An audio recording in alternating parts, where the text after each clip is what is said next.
Então vamos lá, nossa escola bíblica, nós estamos vendo, sobre as situações que inviabilizam uma libertação. Nós já vimos algumas delas, Primeira situação que muitas vezes inviabiliza ou dificulta, embaraça, atrapalha a verdadeira libertação é pessoas não crentes, pessoas que não têm uma experiência com Jesus, não têm dificuldade de se comprometer com o Evangelho. Segundo, pessoas recém-convertidas ao Evangelho, às vezes vão te dar bastante dificuldade, às vezes vão inviabilizar a capacidade sua como conselheiro de libertar as pessoas, porque às vezes elas não têm maturidade, não entendem direito aquilo que você está fazendo. Então vai dar todo um trabalho de discipulado, de reeducação, de ensinar aquelas pessoas os principais fundamentos da vida cristã. Terceiro, pessoas que não têm compromisso com o Evangelho. Essa talvez seja uma das maiores dificuldades para que você realmente efetive uma libertação completa na vida da pessoa. Quarto, pessoas que não são batizadas, pessoas que têm dificuldade de se aliançar com uma igreja local, uma comunidade cristã, uma igreja. Geralmente são pessoas feridas, ou então são pessoas desigrejadas. Nós já falamos um pouquinho sobre isso. Quinto, pessoas que não congregam. Tem muito a ver com o 4, Pessoas que têm dificuldade, não, eu vou servir a Deus do meu jeito, tal, isso, aquilo. Nós já vimos que isso é uma das situações que inviabilizam a verdadeira libertação. E nós paramos no ponto 6, pessoas que se recusam a perdoar de coração alguém. Talvez aqui também esteja uma das principais dificuldades para você efetuar a direção do Espírito Santo, no poder de Deus, uma verdadeira libertação na vida das pessoas. E é sobre isso que nós vamos falar aqui em Mateus 18, 23. Mateus 18, 23, a Bíblia diz, fala de uma parábola do credor incompassivo. Por isso o reino dos céus é semelhante a um rei que resolveu ajustar contas com os seus servos, e passando a fazê-lo, trouxeram-lhe um que lhe devia 10.000 talentos. Não tendo ele, porém, com que pagar, ordenou o Senhor que fosse vendido ele, a mulher, os filhos e tudo quanto possuía, e que a dívida fosse paga. Então o servo, prostrando-se reverente, rogou e disse: sê paciente comigo e tudo te pagarei. E o senhor daquele servo, compadecendo-se, mandou ir embora e perdoou-lhe a dívida. Saindo, porém, aquele servo encontrou um dos seus conservos, ou seja, era alguém que estava debaixo dele, que lhe devia 100 denários, e agarrando-o, sufocava, dizendo: paga-me o que me deves. Então o seu conservo, caindo-lhe aos pés, lhe implorou: sê paciente comigo, te pagarei. Ele, entretanto, não quis, antes, indo-se, o lançou na prisão até que saudasse a dívida. Vendo seus companheiros aquilo que se havia passado, entristeceram-se muito e foram relatar ao seu senhor tudo o que acontecera. Então o seu senhor, chamando-o, lhe disse: servo malvado, perdoei-te aquela dívida toda porque me suplicaste. Não devias tu igualmente compadecer-se do teu servo, como também eu me compadeci de ti? E indignando-se, o seu senhor o entregou aos verdugos, que aqui simbolicamente são demônios atormentadores, Outras versões aí diz atormentadores, até que lhe pagasse toda a dívida. Assim também, e aqui está o destaque de tudo, Jesus encerra, com uma grande lição para cada um de nós. Assim também meu Pai Celeste vos fará, se do íntimo não perdoardes cada um a seu irmão. Então, aqui, qual é a palavra-chave de tudo isso, gente? Perdão, Sem perdão não há perdão da parte do Senhor conosco. Então, se não houver perdão, se nós sonegarmos o perdão recebido da parte de Deus por nós, nós também não seremos perdoados das nossas ofensas e daquilo que nós fizemos contra Deus. Então nós não podemos sonegar a graça recebida da parte de Deus. Então nós falamos sobre isso, A falta de perdão no contexto da libertação é uma grande brecha imperdoável, e Satanás sabe disso. Se não houver perdão, existe uma base legal onde o inimigo vai atacar, bloquear a graça de Deus, fortalecer cadeias, como está aqui, e uma espécie de sentença impostas pelos atormentadores, que são demônios, como o próprio Jesus ensinou aqui em Mateus 18. Todo mundo entendeu aqui o que são os verdugos, os atormentadores? São demônios que perturbam a nossa alma, a nossa vida, tiram a nossa paz, geram ansiedade, medo, perturbações, uma série de transtornos psicológicos, psicossomáticos, que vão afetando a nossa vida, tirando a nossa paz. Por quê? Porque o problema é a amargura, é o ódio, é o ressentimento, é a mágoa, é a falta de perdão. Então, algumas pessoas se obstinam na amargura e na desilusão. Quando constatamos que a pessoa não intenciona em perdoar, quem quer que seja, interrompa-se a libertação e passamos a trabalhar apenas no aconselhamento, até demover a pessoa dessa situação. Vocês estão entendendo, gente? Se a pessoa se negar a perdoar as pessoas que o ofenderam, as pessoas que promoveram injustiças contra ela, você tem que parar ali a libertação, nada de querer expulsar demônio, senão o demônio vai sair e vai trazer outros 7 piores, e a situação daquela pessoa vai se tornar ainda pior. Então primeiro tem que ter um aconselhamento, uma reeducação, uma conscientização da pessoa da importância do perdão. O trecho mais clássico é esse aqui, que eu li para vocês, Mateus 18. E aí você tem que explicar direitinho, que Jesus conta uma parábola aqui. O Senhor aqui é Deus. O servo que devia 10.000 denários somos nós. E o conservo que devia 100 dinheiros ou 100 denários são as pessoas que nos ofenderam, nos machucaram, nos arrebentaram, promoveram qualquer sorte de ofensas, injustiças contra nós. Às vezes a gente é cheio de injustiça própria para os outros. A gente quer condenar os outros, mas quer perdão para nós. E com Deus não funciona assim. Da mesma maneira que nós recebemos perdão de Deus, graça de Deus, nós temos que exercer compaixão, misericórdia, graça e perdão com relação às pessoas. Amém? Caso a pessoa definitivamente recuse a perdoar, o processo acaba por aí mesmo. E isso é difícil de acontecer, mas infelizmente acontece. A pessoa vai dar N desculpas, porque ela não merece. Aí você tem que dizer para ela que ela também não merecia o perdão de Deus. Porque é muito difícil. Não, é difícil mesmo, mas Deus te capacita. O importante é obedecer. Então a pessoa, o diabo coloca um monte de argumento ali na boca da pessoa, no coração, vai saindo ali, porque ela não merece, porque isso, porque aquilo outro. E aí você precisa ir quebrando esses argumentos à luz da palavra de Deus. Amém?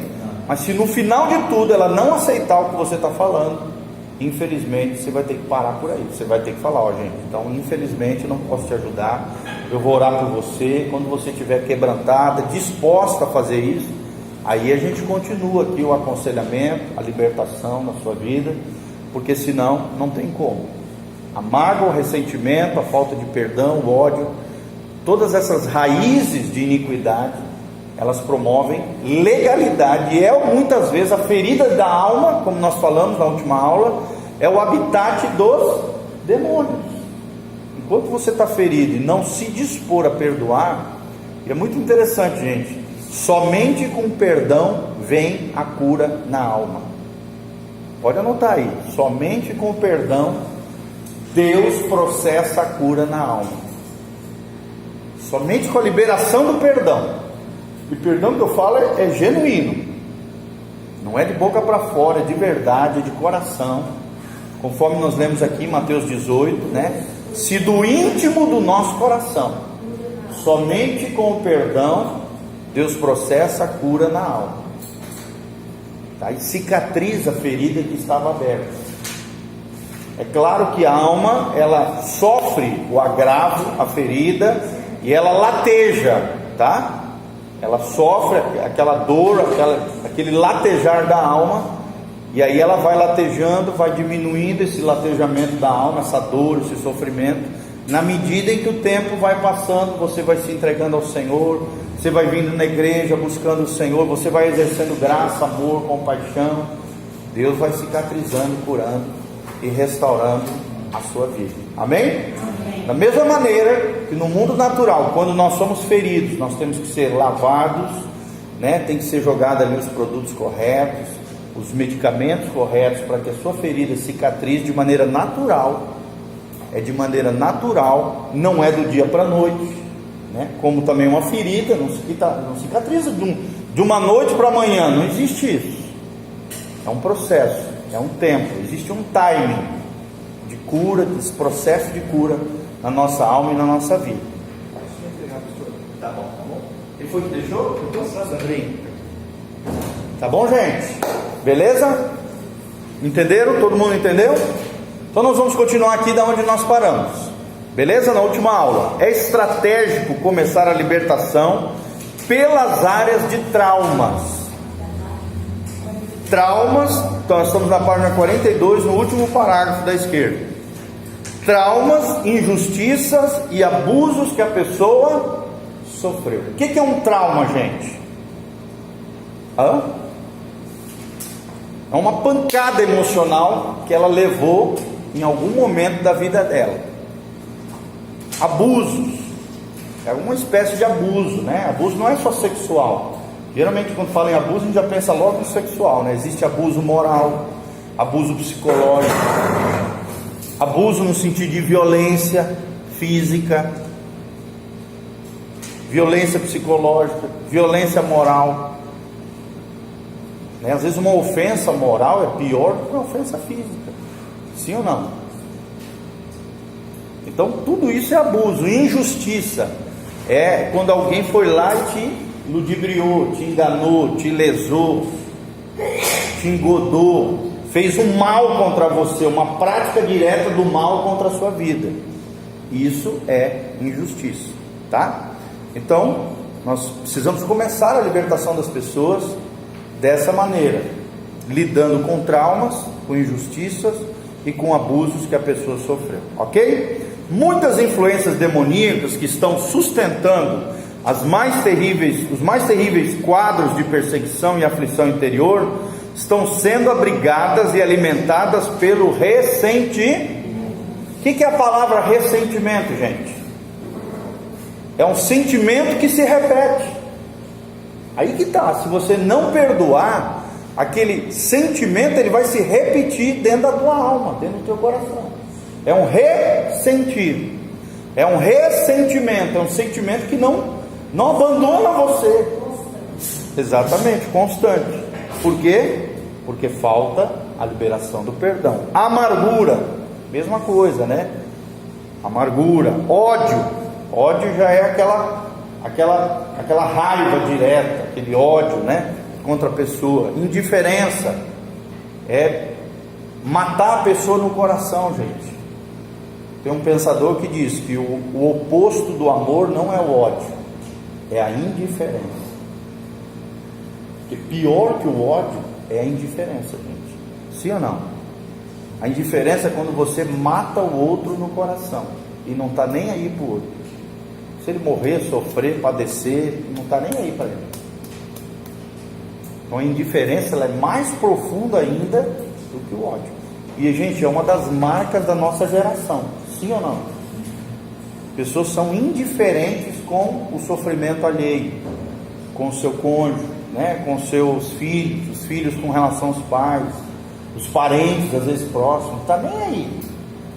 Isso é uma marca de dureza de coração e de frieza espiritual. Dureza de coração e frieza espiritual. Uma das maiores marcas da dureza de coração é a indiferença. Indiferença com relação às coisas de Deus, indiferença com relação ao próximo. E isso existe dentro do ambiente religioso, gente? Sim ou não? Claro que existe. Uma prova bíblica disso é a parábola do bom samaritano. Passou o sacerdote, desprezou. Passou o levita, que era o adorador, o músico, desprezou o homem que estava caído na beira do caminho. E aí um samaritano, que não era nem do povo daquele que estava ali ferido, que era desprezado pelos judeus, foi quem se sensibilizou, colocou aquele homem ferido sob a seu mulinha, né? Não se lembra se era uma mula, um cavalo, levou até a pensão, pagou ali o cuidado daquele rapaz. Por isso que os fariseus, escribas lá, né, na época de Jesus, os religiosos endoidavam com Jesus. Jesus batia de frente com eles, com a indiferença religiosa, com a frieza e a dureza de coração.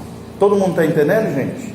Ódio, indiferença que a pessoa nutre em relação aos seus agressores.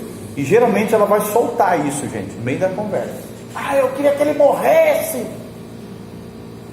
Eu não devia ter nascido nessa casa. Lembre-se sempre daquele versículo: a boca fala do que o coração está cheio. Então não tem como, gente. Aquilo que está aqui dentro sai para fora. Sim ou não? Sai. Então uma hora ou outra, por isso você tem que estar atento. Você que está ajudando pessoas, ouvindo pessoas, aconselhando pessoas, você tem que estar atento. Porque às vezes uma deixinha da pessoa você já pega ali a raiz do problema. É o ressentimento. É a raiz que está gerando aquele sintoma, aquela anomalia comportamental, aquele pecado que a pessoa está abrigando na vida dela. E gente, uma das coisas mais comuns que tem, e talvez o que mais vocês vão ver atendendo pessoas, é problema com os pais, pai e mãe. Essas são as maiores dores e mazelas humanas. Ressentimento com os pais é o que mais vocês vão ver na vida das pessoas. Vocês estão entendendo? Que prende as pessoas a problemas e anomalias. Fala, o quê? Isso é igual a juventude, porque as pessoas já casaram, já têm família, não tem muita briga com os pais. Às vezes tem. Às vezes tem.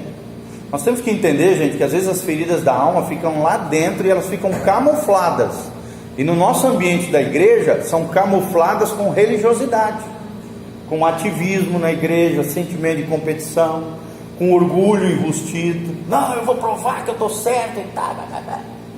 Às vezes a base que sustenta aquele orgulho, aquela altivez, aquela arrogância, é porque ele foi massacrado psicologicamente pelos pais. Entendeu? Ou sofreu indiferença, frieza relacional. Então uma série de coisas, às vezes até adulto já, de idade, você vê essas coisas. Não tem a ver com idade, tem a ver com uma alma bem resolvida ou mal resolvida. Muitas vezes é uma questão de pais que não souberam lidar. Sim, às vezes até são pais que não receberam isso dos pais dele e que passaram adiante uma criação equivocada. Isso é o mais comum, ainda mais na nossa região aqui, que é uma região agrária, fazenda e tal. Os pais criam às vezes os filhos de maneira muito dura, rígida, na ponta da bota tal. E tem gente às vezes ainda que se orgulha da rispidez, da dureza, da grosseria, da estupidez. Gente, isso não tem nada de nobre. Firmeza é bom, é ótimo, é maravilhoso. Amor também, é claro. É amor e firmeza. Agora, grosseria, palavrão, rispidez, mal educação, isso não tem respaldo bíblico. Isso daí não vai fazer bem, né? Ainda mais amaldiçoar, praguejar, falar mal, endoidar na cabeça das crianças, pressionar demais, né? Por exemplo, a minha esposa, ela foi criada num ambiente extremamente de pressão, e ela traz, né, consequências disso até hoje, aprendendo, né, a viver debaixo da graça, do amor, a compreender. Ela foi criada na panela de pressão.